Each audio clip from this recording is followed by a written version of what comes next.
La paz de Dios, amados hermanos, en esta hermosa mañana de domingo. El Señor les bendiga abundantemente. El día de hoy quisiera compartirles un tema diferente. Hoy no tenemos escuela dominical como tal, pero sí tenemos la oportunidad de ver un tema especial que hemos preparado para ustedes, hermanos, y lleva por título Hay esperanza en medio de la crisis, basándonos en el libro de los Salmos 40, verso 13, y dice de la siguiente manera: Puse en el Señor toda mi esperanza, Él se inclinó hacia mí y escuchó mi clamor. Me sacó de la fosa de la muerte, del lodo y del pantano, puso mis pies sobre una roca y me plantó en terreno firme. Puso en mis labios un cántico nuevo, un himno de alabanza a nuestro Dios. Basándonos también en la cita de los libros de los Salmos, capítulo 40, verso 13. Damos muchas gracias a Dios, amados hermanos, porque tenemos hoy una vez más la oportunidad de glorificar a nuestro Señor, por rendirle nuestra vida, por rendirle nuestro corazón. Y este tema tenía días que lo quería platicar con ustedes porque habla de eso, de que hay esperanza en medio de la crisis. A veces el Señor nos permite pasar por crisis diferentes, de diferentes formas, y de una o de otra manera el Señor nos hace vivir confiados. Esto me recuerda a diferentes argumentos, amados hermanos, de diferentes grandes personajes de la Escritura, como aquel hombre en la Segunda Guerra Mundial que era Joseph, se me fue el nombre como tal, pero que tuvo a bien proteger a un grupo de niños judíos en medio de la crisis de la Segunda Guerra Mundial. Él era un hombre que tuvo grandes esperanzas, grande fe, pero que a final de cuentas entregó su vida por amor a esos pequeños. Muchas veces le dieron la oportunidad de escapar, de huir, y él se negaba rotundamente porque tenía un deber que cumplir, un deber con pequeños que eran víctimas en ese momento tortuoso como la Segunda Guerra Mundial.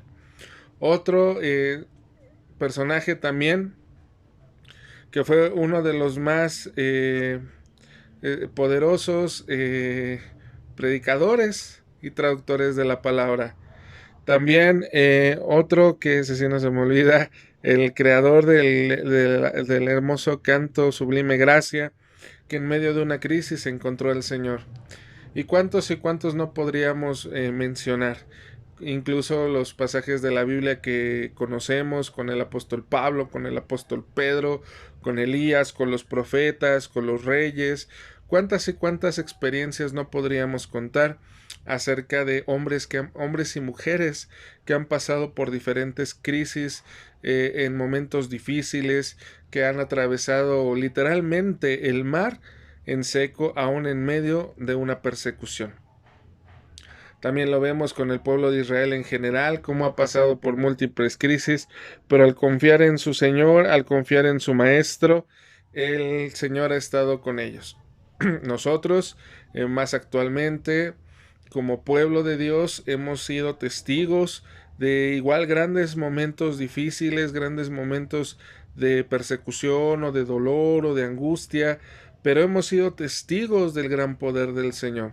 Hemos visto su mano poderosa y hemos encontrado la bendición en medio de la tempestad, hallado paz en medio de la tempestad. Hay crisis en nuestras vidas que nosotros no podemos evitar, y aunque no las provocamos, nosotros vienen a afectarnos. Sin embargo, en las crisis no todo es malo, sino que hay beneficios que, si nosotros estamos alertas, puede ser de bendición para nosotros. Aquí le voy a parar tantito. En estos momentos de crisis, amados hermanos, hemos lidiado con diferentes circunstancias. Nosotros nos hemos enfrentado a muchas cosas, pero tenemos la bendición y la oportunidad de buscar la persona de nuestro Señor Jesucristo, y si estamos alertas encontraremos lo bueno aún en medio de la dificultad. Hallaremos los momentos difíciles, hallaremos los momentos complicados, sí, pero dentro de ellos hallaremos enseñanza, hallaremos paz, hallaremos confort, hallaremos muchas cosas que el Señor quiere enseñarnos a través de este camino de dificultad. Sobre todo, uno de los más hermosos que vemos en la palabra de Dios con el apóstol Pablo: bástete mi gracia, porque en tu debilidad se perfecciona mi poder. Y damos cuenta, hermanos, y nos damos cuenta de la hermosa grandeza que el Señor tiene para con nosotros. Sigo citando. Las crisis nos ayudan a hacer un recuento en nuestras vidas y a arreglar aquello que no nos habíamos dado cuenta que eran nuestros puntos débiles en nosotros. Otro pequeño paréntesis. ¿Cuánto nos has enseñado los problemas y las dificultades? ¿Cuántas veces no hemos sido testigos de que el Señor quiere hacer grandes cosas en medio de la crisis, en medio de la tempestad, en medio de la angustia? Y hemos sido testigos de ese gran poder. Y eso también nos ha enseñado a darnos cuenta de los puntos débiles que nosotros teníamos hasta ese momento, o que no habíamos tomado en cuenta, o que al Señor no lo habíamos consultado en algún momento. Y cuando llega la crisis, cuando llega la tempestad, nos damos cuenta que esa parte era nuestra parte débil. Y el Señor, si sabemos ver lo bueno, nos permitía fortalecernos aún en medio de esa tempestad. Si ponemos nuestra esperanza en Dios, Él nos pondrá en terreno firme para que no tropecemos. Seguiremos avanzando, seguiremos adelante. El Señor hace nuestros pies como de ciervos y nos hace ligeros, pero tenemos que aprender, como el alfarero, que a través de la prueba, a través de la tempestad, a través del conflicto, ve cómo su obra está siendo trabajada. ¿Sí?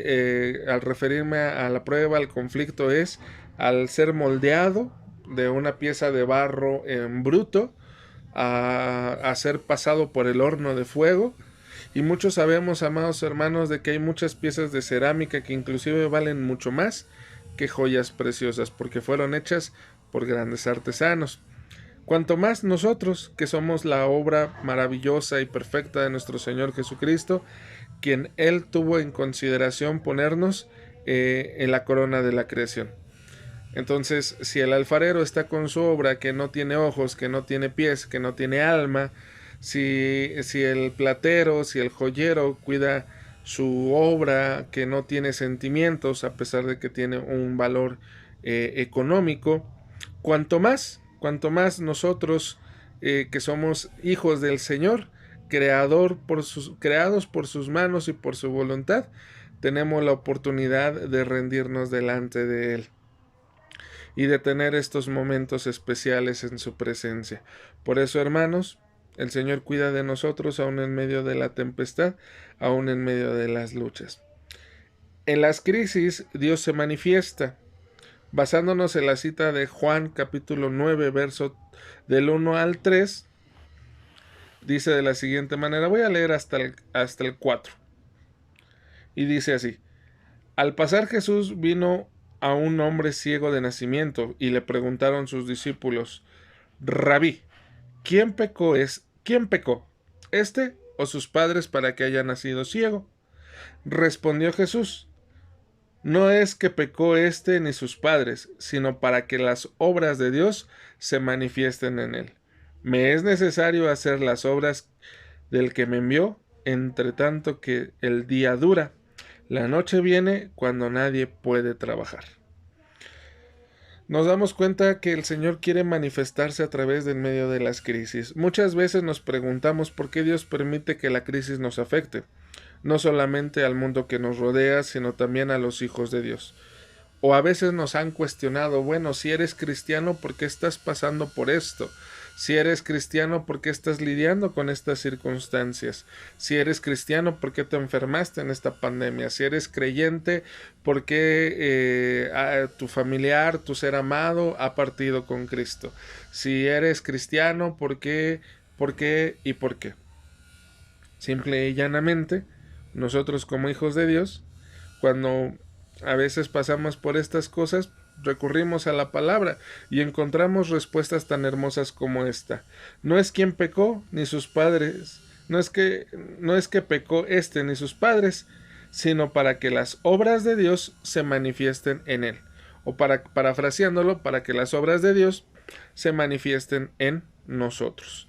Por tanto, amados hermanos, hoy es un día de gracia, de misericordia, y debemos entender esto. No solamente al mundo, sino también a los hijos de Dios han afectado no solo las crisis personales, sino a nivel global. Y la razón es muy sencilla. Dios quiere ponernos como un ejemplo para los demás al demostrar su poder en nosotros. El ejemplo que hemos leído en la palabra es claro. Los discípulos estaban tratando de encontrarle una razón a la desgracia de este hombre. Que este hombre estaba experimentando. Sin embargo, Dios sabía que era simplemente para que su nombre fuera glorificado. A veces queremos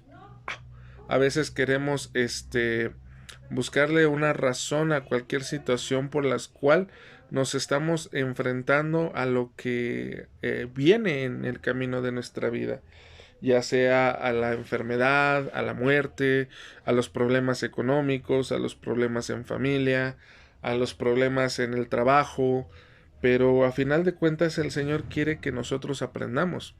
Muchas veces decimos jugando, ay, por el pecado de mi hermano, de mi hermana, por el pecado de mis padres, ahora estoy así. Pero no es cierto. Eso no tiene nada que ver. Sí hay circunstancias que trascienden a diferentes generaciones, pero ese es punto para otro tema. Pero más sin en cambio, nos damos cuenta, amados hermanos, de que el Señor tiene misericordia de todos y cada uno de nosotros. Y a veces no es una situación que nosotros nos hayamos buscado, sino todo lo contrario. El Señor está permitiendo que pasemos por cosas, aunque por muy difíciles que parezcan, Él tiene un propósito para su vida y para la mía. Pero es importante que aprendamos a entenderlo, a comprenderlo, a glorificar a nuestro Dios aún en medio de la crisis, porque sí, podemos llegar a pensar ay, Señor, ¿por qué me estás permitiendo pasar por esto si no soy tan mal creyente, si no soy tan mal hijo tuyo? Pero no es cierto. A veces también hemos fallado y son las consecuencias de nuestros actos. Que esto también tiene que quedar muy claro, hermanos, muy, muy claro. A veces es necesario que paguemos las consecuencias de nuestros actos. ¿Por qué? Porque son naturales. Ajá. Cuando pasamos una prueba y decimos, Señor, líbrame de esta circunstancia, es porque a veces nos la ganamos, pero no queremos enfrentar la paga de nuestras acciones, sino al contrario, queremos evitar brincarnos esa situación, encontrar la salvación, pero si el Señor hiciera eso con nosotros, nosotros no aprenderíamos absolutamente nada, sino al contrario, tenemos que aprender a pedir perdón, a buscar la restauración y la restitución, y solo así podemos dar la gloria al Señor, porque habremos aprendido lo que el Señor haya querido enseñarnos. Ahora, segundo punto, Dios no le teme a la crisis, basado en el libro de Mateo capítulo 8 verso 24, y vamos a leerlo de la siguiente manera. Libro según San Mateo capítulo 8 verso 24. Bueno, voy a leer del 23 al 27. Y entrando él en la barca, sus discípulos le siguieron, y aquí que se levantó en el mar una tempestad tan grande que las olas cubrían la barca, pero él dormía. Y vinieron sus discípulos y le despertaron diciendo, Señor, sálvanos que perecemos. Y él les dijo, ¿por qué teméis, hombres de poca fe? Entonces levantándose respondió a los vientos y a la mar, y se hizo gran bonanza. Y los hombres se maravillaron diciendo, ¿qué hombre es este que aun los vientos y el mar le obedecen? Ante la crisis nosotros nos amedrentamos, es natural, somos seres humanos, nos da miedo, nos da angustia, nos preocupamos, lidiamos con circunstancias difíciles, pero el Señor en su bondad y en su misericordia nos permite, por su gracia, por su gran poder, pasar por estas cosas. Es natural que nos amedrentemos para el ser humano temer, cuando se siente amenazado por una situación sobre la cual no tenemos control. Si nos damos cuenta, amados hermanos, y lo hemos visto, cuando una situación se sale de nuestras manos, podemos caer en la histeria, en el pánico. Inclusive se ha visto en las diferentes perdón, hermanos, se ha visto en los diferentes conflictos que hemos visto a través de las diferentes redes sociales, tanto nacionales como internacionales. Cuando entramos en un conflicto de paranoia, cuando entramos en un conflicto de histeria colectiva, es algo que no controla nuestras manos, es algo que se sale de nuestro control y obviamente tenemos miedo, tenemos temor. Somos seres humanos y necesitamos, la mayoría de nosotros, saber que tenemos el control de muchas cosas, pero no siempre es así. Aunque lo necesitamos, no siempre es así. Y por eso nuestro Señor Jesucristo aprovechó el momento de una crisis que no estaba en control de absolutamente nadie. No estaba en control de que porque el navegante de ese barco fuera muy diestro, no estaba en control de los discípulos, porque pues somos seres humanos y lidiar, por ejemplo, con un factor que se sale de toda circunstancia, pues nos asusta un poco. Entonces el Señor se toma un tiempo para descansar mientras los discípulos, quienes habían perdido el control de la barca en la que navegaban, se afligían pensando que morirían. Cuando estaba leyendo esta parte, amados hermanos, me puse a pensar y dije, ¿qué tan fuerte habría estado la tormenta? Si dice aquí se levantó el mar, una tempestad tan grande que las olas cubrían la barca. No entendamos que no era también un barco de primera clase, ni mucho menos un crucero, pero sí era algo que los transportaba y por ¿cómo se llama? Por definición tenía que ser bastante grande, porque ahí iban los discípulos, nuestro Señor y Salvador, más aparte de la tripulación, haciendo una inferencia. Porque a pesar de que Pedro y varios personajes de los discípulos eran pescadores, ellos no eran quienes iban al control de esa barca, era un factor externo. Cuando viene la tormenta, cuando viene la tempestad, nos damos cuenta de que se ven asustados por esa situación, que se encuentran en ese conflicto de Señor, ¿qué va a pasar? Mira, despierta, ¿no ves que vamos a morir? Muy natural en el ser humano el sentimiento de supervivencia. Pero Dios no nos ha dado un espíritu de temor, sino de poder, de amor y dominio propio. Lo vemos en el libro de los Salmos, capítulo 4, verso 8. Lo vuelvo a repetir. Dios no nos ha dado un espíritu de temor, sino de poder, de amor y de dominio propio. No se trata de acostarse a dormir en la crisis, o sea, de decir algún día pasará y voy a dormir y no voy a hacer nada. No, no se trata de eso. Se trata de aprender a confiar, sino que Dios nos da la sabiduría para salir de la misma. Y esto nos hace descansar aprendiendo a confiar en nuestro Señor y Salvador. ¿Sí? Hace muchos años se hizo un estudio, perdón hermanos, se hizo un estudio de ¿cómo se llama? De 10 personas y se escogió a la Iglesia Central de Portales, un estudio como socioeconómico, y decía de la siguiente manera, bueno, más bien tenía esta temática: qué tanta calidad de vida tenían 10 personas fuera de la iglesia y qué tanta calidad de vida tenían 10 personas dentro de la iglesia. Como congregantes, como creyentes y los no creyentes. Entonces este proyecto duró aproximadamente, si no mal me equivoco, duró 10 años. El hermano Aarón alguna vez nos lo contó en mis primeros semestres del instituto, entonces ya tiene varios años. Pero me quedó muy grabado porque decía que la calidad y cantidad de vida de las personas fuera de la iglesia era mucho menor a las personas que estaban dentro de la congregación, que eran hermanos. ¿Por qué? Cuando les preguntaban al final del proyecto por qué, pues simplemente decían, pues mi confianza está puesta en Cristo Jesús y por eso no tengo que temer a lo que viene delante de mí, porque nuestro Señor nos protege y como dice su palabra, yo estaré con vosotros todos los días hasta el fin del mundo. Bien, otro punto. El dolor es temporal. Ujú. Y se encuentra en el libro de Romanos capítulo 8, verso 18. Y dice de la siguiente manera: pero tengo por cierto que las aflicciones del tiempo presente no son comparables con la gloria venidera que en nosotros ha de manifestarse. Lo vuelvo a repetir. Pero tengo por cierto que las aflicciones del tiempo presente no son comparables con la gloria venidera que en nosotros han de manifestarse. Hay personas que ven los problemas como el final de sus vidas, lamentablemente, y eso también nos incluye a nosotros. Pero el dolor no es no es para siempre. La enfermedad no es para siempre. La pobreza, las aflicciones en el matrimonio, con los hijos, no son para siempre. Si ponemos nuestra confianza en Dios, Él tarde o temprano se hará cargo de nosotros. Dice un dicho mexicano bien dicho: no hay dolor que dure 100 años, ni cuerpo que lo aguante. Bien dicho. Y es real. ¿Cuánto ha durado lo más grande de una de nuestras tempestades? 4, 5, 6 años, 10 años. Y la vida sigue. Pero el Señor ha estado presente y hemos visto su provisión.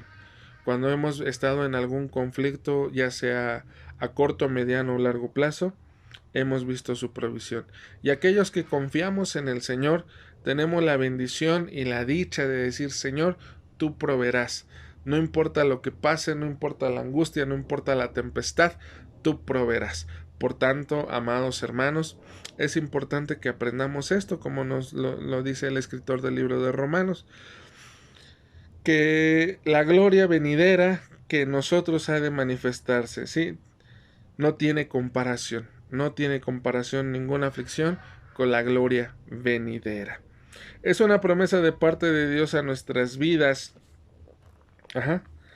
que detrás de una tormenta hay un sol que brilla, y al terminar la aflicción viene una bendición que le dejará la gloria a nuestro Dios, porque no se compara la crisis a la bendición que ha de manifestarse. Y también se los voy a leer en el libro de los Salmos, capítulo 40, verso 13. Libro de los Salmos 40, verso 13. Quieras, oh Jehová, librarme, Jehová, apresúrate a socorrerme. Quieras, oh Jehová, liberarme, Jehová, apresúrate a socorrerme. También es importante entender, amados hermanos, que si es necesario pedir ayuda al Señor, no solo en nuestra confianza, sino con nuestras palabras: Señor, ten misericordia de nosotros. Señor, esta situación está en tus manos. Señor, estoy pasando por esto, mi familia está pasando por esto, en mi trabajo estoy pasando por esto, pero Señor, en ti confío. Que no deje de nuestros labios escucharse ese sentir, esas palabras de que: Señor, te necesitamos con todo el corazón, que tú eres quien dirige nuestras vidas, quien dirige nuestro ser. Y por eso, amados hermanos, es importante que nosotros luchemos contra todo lo que nos enfrentemos, pero no luchemos solos. Una, el Señor está con nosotros, lo más primordial. Y dos, no estamos solos, porque dice su palabra que donde están 2 o 3 congregados en su nombre, ahí está él en medio de nosotros. Y que el cordón de 3 dobleces no se rompe. No solo se refiere a una relación sentimental, marital, sino también a una de amistad, donde si tenemos algún tipo de conflicto, el Señor está con nosotros y nos sostiene. Y un amigo a nuestro lado, tomados de la mano de Dios, también si 2 o 3 se pusieran de acuerdo, Dios hará grandes cosas y grandes maravillas. Es nuestra responsabilidad tomar la decisión correcta ante la crisis, es decir, ya decidido si es el fin de tu vida o una oportunidad para ver la mano de Dios actuando en nuestro ser. Lo primero que debemos hacer es invitar a nuestro Señor y Salvador a que vaya a nuestra barca, porque si Él está en nuestra barca, no nos hundiremos jamás. Invita a nuestro Señor, a tu Señor y Salvador, a estar contigo. Invita a tu Señor y Salvador a deleitarse contigo. No importa qué tan ruda sea la prueba, no importa qué tan contundente sea el dolor, el Señor está contigo. Él es tu esperanza en medio de las crisis. Vamos a orar, hermanos. Los invito a orar, no sin antes recordarles también lo mucho que les amamos y que ninguno de ustedes está solo. Los llevamos siempre en nuestras oraciones, en las tardes, los domingos, los martes, los jueves, cuando estamos en los servicios, y también les invito a que no dejen de congregarse aún en medio de esta pandemia. Sigamos buscando la presencia de Dios y reunirnos lo más posible que podamos a través de las reuniones virtuales. No es lo mismo, lo entiendo, pero el Señor está con cada uno de nosotros y al menos así podemos vernos, platicar, saludarnos y sobre todas las cosas poder alabar y bendecir el nombre de Dios como iglesia, como pueblo. Por eso, hermanos, luchemos los unos por los otros. Nadie enfrenta su crisis solo. Si uno levanta la voz, 2 o 3 lo respaldarán y dirán: juntos vamos a la presencia del Señor. Vamos a orar.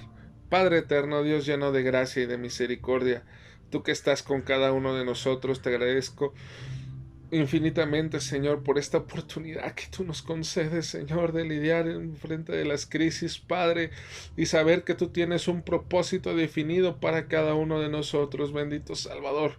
Te doy la honra, la gloria y la alabanza, Señor, y te pido por tu iglesia Betania.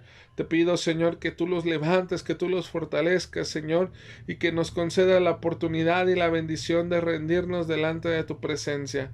Tómanos en tus manos preciosas y maravillosas, y que tu mano noble nos sostenga. Si alguno se encuentra en un problema, en una dificultad, Señor, tú sé con ellos. Yo te ruego por sus vidas, yo te ruego por sus corazones, y te suplico, Señor, de la manera más afable, que tú, Señor, pongas en tus manos esa situación, Señor, que mis hermanos están llegando a pasar. Te pido por las situaciones de los niños, de los secundarios, de los intermedios, de los jóvenes, Señor, de los varones, de la edad de oro, de las mujeres, Señor, toda situación en Betania y fuera de ella, con sus seres amados, familiares, Señor, que tal vez no conocemos, están en tus manos. Y sabemos, Señor, que tú harás grandes maravillas y que todo ojo lo verá y será testigo fiel de tu gran poder y de tu gran majestad. Muchas gracias, mi Señor, en el maravilloso nombre de tu Hijo muy amado, nuestro Señor Jesucristo, a quien siempre daremos toda la honra y la gloria, porque tú estás en nuestra barca, porque tú vas con nosotros, Maestro, y por eso no tenemos miedo a perecer. Amén. Jehová es mi pastor, nada me faltará, en lugares de delicados pastos me hará descansar, junto a aguas de reposo me pastoreará, confortará mi alma, me guiará por senda de justicia por amor de su nombre, aunque ande en valle de sombra de muerte, no temeré mal alguno, porque tú estarás conmigo. Tu vara y tu callado me infundirán aliento, aderezas mesa delante de mí, en presencia de mis angustiadores. Unges mi cabeza con aceite, mi copa está rebosando. Ciertamente el bien y la misericordia me seguirán todos los días de mi vida, y en la casa de Jehová moraré por largos días. Amén. Que el Señor les bendiga abundantemente, amados hermanos. Un hermoso día y nos vemos en la tarde.